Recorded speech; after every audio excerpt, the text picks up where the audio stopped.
a few months ago if I'd be interested in doing this event, and she described it as a small literary event with 30 or 40 people. It's different than what I imagined. It's also a little bit daunting because, as you've just heard, indeed I've known William and Paula for more than 20 years, and I've been listening to William read his poetry for as long. I never imagined that he would be listening to me read anything. And people often stand in front of other people and say how honored they are. And in this case, I'm going to be unoriginal and say that I truly am honored to be here. To be affiliated in any way with William is an extraordinary thing, and it's beyond my imagination. And it's also wonderful to be here because I wrote a lot of this novel on Maui in various homes, two actually, the home of Tom and Michelle Sewell, and Karen and Rob's home as well. So I feel a connection to this island for a variety of reasons, but most of all because I wrote here. So before I You're safe. We love you. that's an unusual comment from the audience.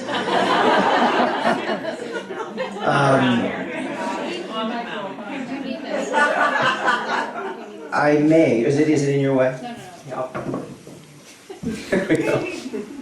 I was just about to thank you too, and now I may not. Karen has been incredibly supportive of me and of this novel, as has Tara, and I'm grateful to both of them for having me here and for having the faith that I might not fall over. So I think I'll begin just straight away. All you need to know really is that this is a story of a young Liberian woman who's a refugee living illegally and with very little on the island of Santorini. She descends from the aristocracy and is very well educated and is balancing between madness and whatever the opposite of madness is. And she's often in dialogue with people who are not, in fact, present in her life. So references to those people, the conversations that she has, are entirely imagined. The temperature was falling.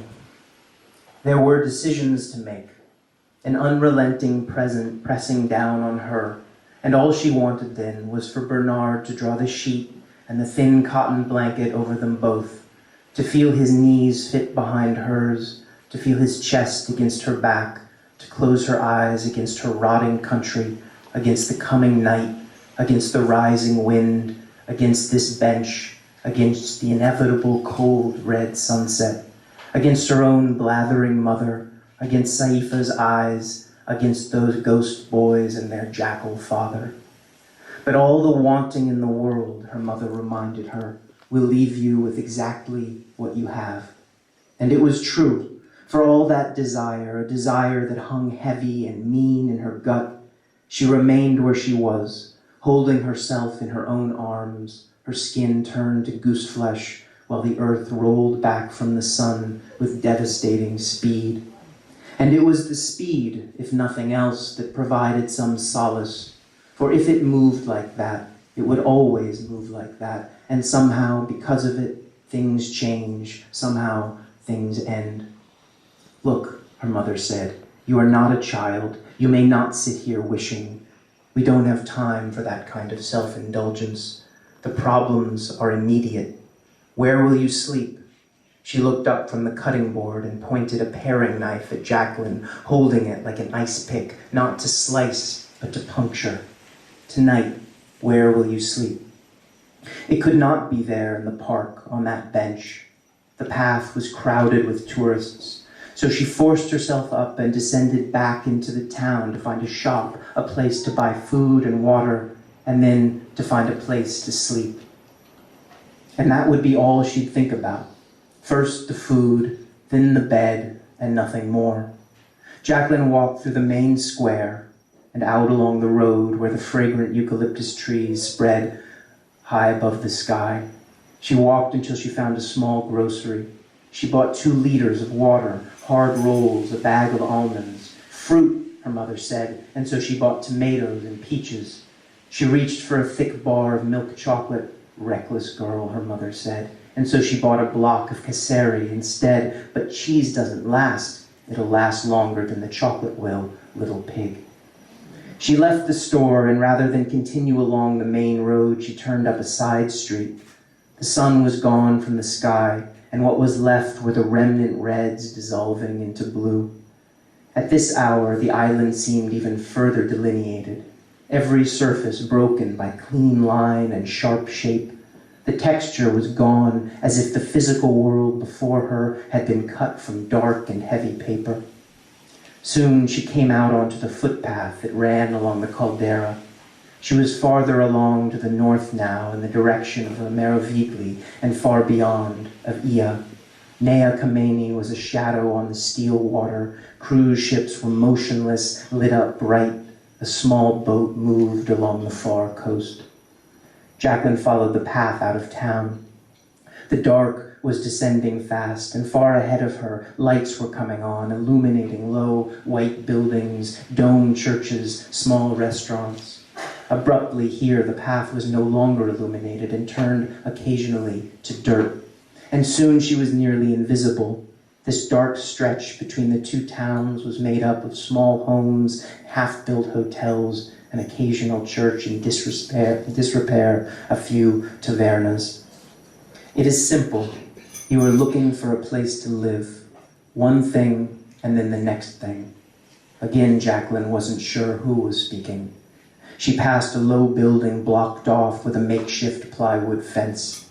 She could see the outline of a small cement mixer, a stack of disassembled scaffolding. It was built in the style of all the cinder block buildings on the island, rounded roof, cavernous, plastered. This one remained gray, waiting to be painted in white and trimmed in blue. She gripped the top of the fence and stared at the little cement mixer. She held her breath and listened, but there was no sound, and when it felt right, she pulled a section of plywood back, slipped through, and returned the wood to where it had been. She crossed the dirt yard and passed through the arched entryway, and inside she stood quietly in the dark, waiting for her eyes to adjust. The dim light from outside cut a long blue triangle across the concrete floor, but the depths of the building remained in blackness. She did not have the courage to push deeper, so she imagined a dark, solid wall and dropped her pack and the plastic bags of food. She sat on the damp floor beneath a glassless window and closed her eyes. She tore a roll open and filled it with a chunk of the white cheese. She used her teeth again to tear pieces out of the tomato. She ate her dinner and drank water from a bottle and was happy to feel the food change her, happy for the little warmth, the clarity of mind. She ate a peach for dessert, and then, when she was finished sucking all the fruit from the pit, reached above her and placed it on the window ledge. At least today, she'd eaten well. Yes, her mother said, as the thrill of solving immediate problems began to dissolve, but you will always need to eat well. You will always need to have shelter and privacy and safety. We are in search of permanence. Permanence, Jacqueline repeated. So far as it exists, my heart, don't fight me. Tonight, you sleep. In the morning, we will see where we have landed. Jacqueline spread her blanket across the floor. She removed her sandals and laid her head on the pillow made of sand. She missed her cave and its mattress. She missed the pine needles and her cypress trees. You see, her mother said, the way it happens, you don't think of your home, your blankets and pillows and sheets drawn tight, drawn smooth. Now you dream of cardboard and garbage. You dream of dead trees. You see, time is God, my love. Time is God. She closed her eyes and listened. A dog barked at slow intervals, not the rapid, hysterical barks of desperation. The sound was plaintive and certain. After some time, the barking stopped, and so she listened to the wind rushing through the building. With each gust, something rattled in the far dark behind her, behind the imagined wall. She drew the blanket over her face and tried to make herself still, but with every fade towards sleep, whenever she felt herself being drawn away, her body wouldn't allow it. She shook. Her heart wouldn't rest. She felt her throat constricting. Soon, she could no longer keep her eyes closed, and now stared into the blanket's dull darkness. It seemed to her that she would have to decide between being suffocated and throwing the blanket from her face, risk exposing herself to the cold air, to whatever it was that waited for her, rattling in the black. It was the calculus of night, of sleeplessness. She knew this. She knew this, but for what felt like a very long time, she could not bring herself to push the blanket away. The air was hot and fetid. She wanted to breathe, but still she remained below, beneath, pressed down, her eyelashes catching against the worn fabric. She thought she might chew through the cotton, cut an air hole, and so brought a bit of blanket down into her mouth, sucked it in, the salt on her tongue, saliva running. She began to gnaw at it, sawing her front teeth sideways. She was seeking air, a way to be protected without being smothered to death. It was the logic of night, of half-sleep, of terror. Her mother said, "Stop it." Her mother said, "Take it out of your mouth. Easy now. Easy," she said, and cooled her hands on a sweating glass full of ice and tonic and lime and gin, and held her daughter's cheeks. "Easy, Angel, easy," she said, peeling the blanket from Jacqueline's face, resting it gently from between her teeth. The blanket, for a moment, sharp as a dart, its point between Jacqueline's lips and then going limp and gone. Her mother massaged Jacqueline's jaw where the muscles roped. "You were dreaming," her mother said, "just dreaming." Soft hand, cool on her daughter's damp forehead. But she was not dreaming, had not been dreaming, was awake all that time, she knew, awake when she tried to chew through the blanket like a rat, and the rattling was still there, resonating in the darkness. The wind twisted and ran across the caldera, raced up and over the sharp cliff edge and through the spaces in the plywood wall and into this dark and doorless building where Jacqueline lay, no longer suffocating, where at any moment, if she were to make a sound, the mean and dirty edge of a machete would be brought down across her throat, down against her skull, lengthwise, split like a nectarine. So she did not sleep. She breathed through her nose, slow on the 7 count, 7 in, 7 out, until the sun bleached the dark from the room. Then after, she turned her head and squinted, and saw forming in the depths the empty socket at the end of its wire, shuddering against the fresh gray concrete wall. She turned her back on it, and closed her eyes, and breathed and slept until the morning gave way to the afternoon. And in the afternoon, when the sunlight fell full across her legs and warmed her cold feet, she brought herself up onto her elbows, arched her back, and let her head fall, finding something soothing in the sound of her cracking neck. Still she was stiff. Her hip bone on the left side was bruised and tender. She stood up slow and cautious, like an old woman, she thought. The room had yet to be divided and was just an open rectangle. A cement staircase rose through the ceiling into the next floor. At intervals, there were capped wires bending out of uncovered outlet boxes. A ladder lay atop a pile of folded canvas. There was the light socket of the night before, and all the others along the ceiling hanging down like pruned branches, like the claws of plastic animals. There was plumbing, capped pipes in the 2 back corners, an open drain covered and screened. She squatted at the back of the room and ran her fingers over the metal outlet box, held the stiff wires in her hand. Were they coming back? Had the building been abandoned? "This is not the place," her mother said. Jacqueline climbed the stairs. The domed ceiling arched above her. Plywood blocked out a single window at the front of the room. Sunlight edged around it. She pressed her cheek to the rough wood and squinted through the light. There was the empty sky, the caldera below it, the path, the entrance to this building, this house. "This is not the place," her mother repeated, that look on her face meaning, "I know you before you know yourself, know what you imagine, know your foolishness." And the answer is no. But you cannot understand, but you cannot know. You should not try, but trust, have faith, etc. etc. But she was silent. Her mother wasn't in that room, nor her father, nor Saifa, nor Bernard. No one was in the room but Jacqueline. So she fixed her eyes on that frame of light and tried her best to fill the room anyway. First, there were Saifa's feet, calloused, toenails painted, pure passion. She could see the bottle, its cap, and tiny brush. Jacqueline unclenched her fists, opened her hands, and turned them upward. The feet were there, heels in her palms. She wanted to say more, but all she could find was the name. Saifa, Saifa, Saifa, on, and nothing more. Saifa, the girl running across the lawn chasing a feral orange cat. Saifa, the woman standing at the edge there where the grass broke into jungle, looking down on the shanty town below, belly in her hands as if it weren't a part of her at all. Looking down on the tarps, late dusk, fires burning, fires flaring yellow and settling to orange. All quiet, the city besieged by then, the lull, the hollow pressure, no longer possible to lie, to make believe, the pantomime ended. And yet, there they were in that house as if nothing but benevolent spirits waited for them out there in the night. They waited, willful, arrogant, stupid, blind, proud, as if everything she had hated in their father, everything Saifa had ignored in him, had come all at once to be law.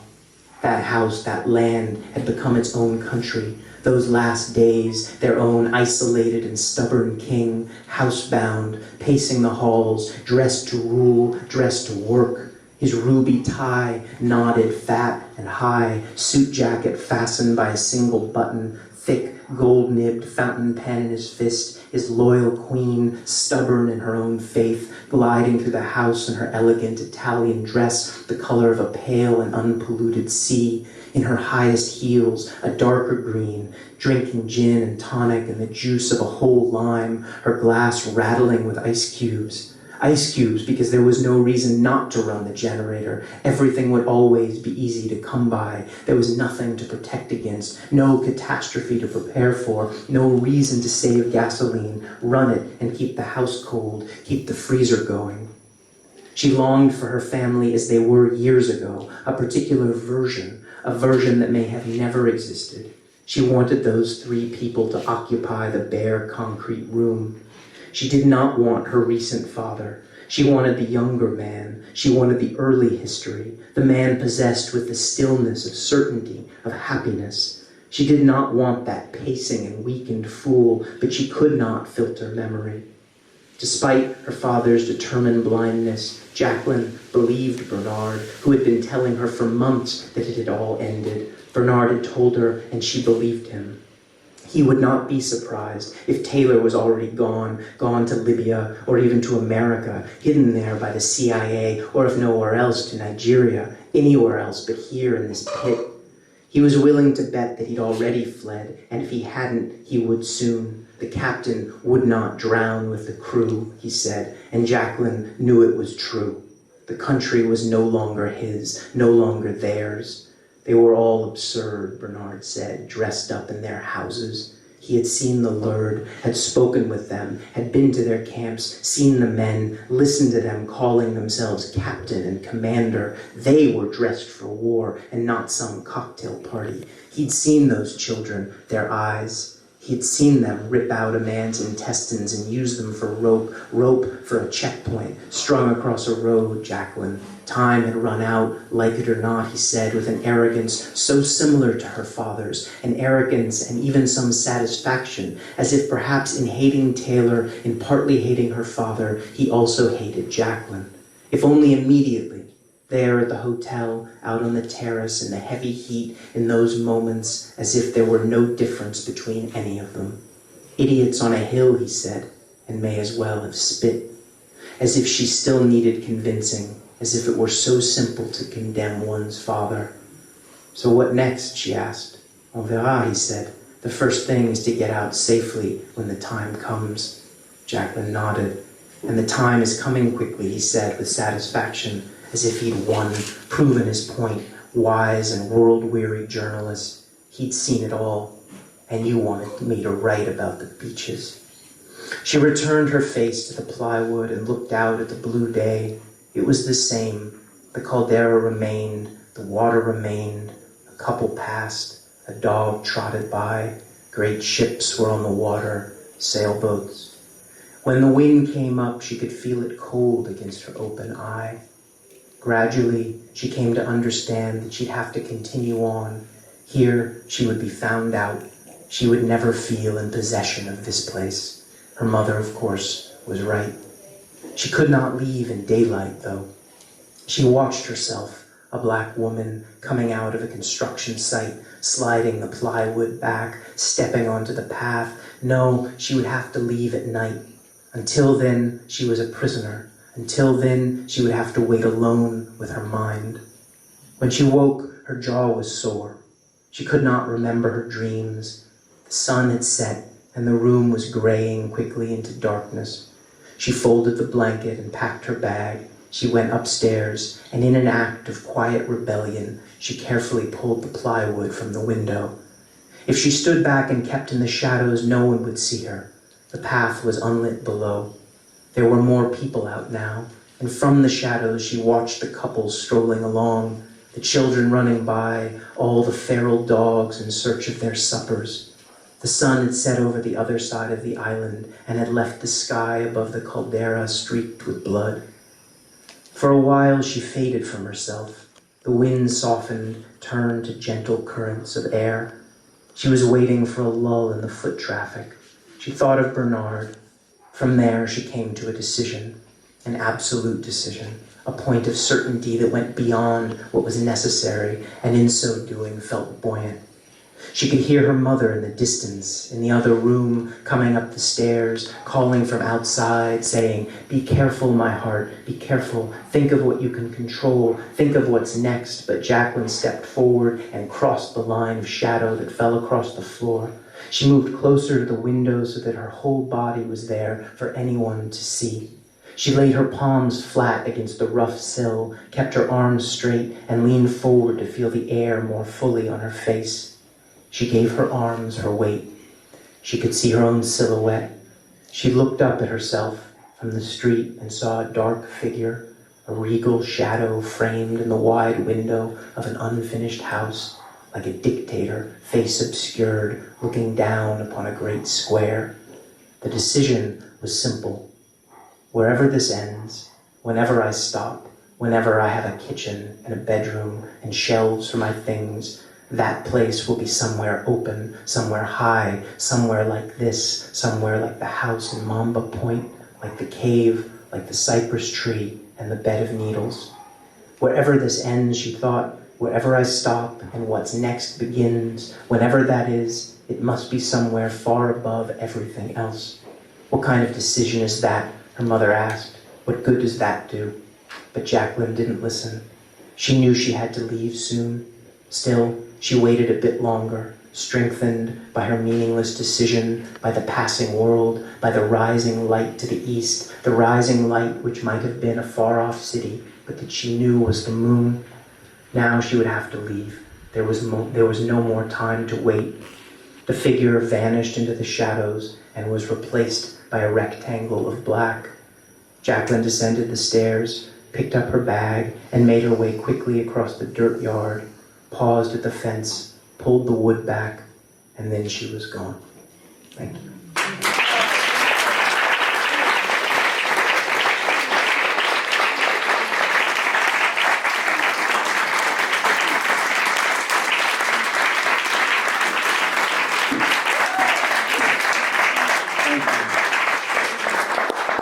I arrived in France quite naive about the way that I had this notion that the French would treat immigrants well. And I don't know why I had that idea, but I did. And I was very disappointed and saddened by the way I saw North African and West African immigrants treated. And as a result of that, I became friendly with people who were themselves immigrants to the country from North Africa and West Africa, and began spending more and more time in that part of the city where those immigrants tend to live. And so that was the sort of very first seed is that I've always been interested in immigrant stories in general, and the idea of writing about someone who arrives in a country with nothing, who has to begin again and reconstruct a life, that appealed to me. I mean, I think it's a pretty classic story. And then I was spending a lot of time in the north of Italy. My girlfriend at the time was studying there, and while she was studying, I was often in a garden reading and trying to write. And a man walked in with a bicycle, black man, the only black man I'd seen in the entire region, lit a cigarette, and just sat there smoking. And I watched him, and he got up and left, and morning after morning I would come to read and he would come to smoke. And I never spoke with him, but that was really the thing that made me start writing. All of these questions to ask. How does this man get here? What is his story? And how that evolves into this novel exactly is mysterious, and partly because I read some books that were moving, and I saw films that were moving and with images that I couldn't shake, and so that's the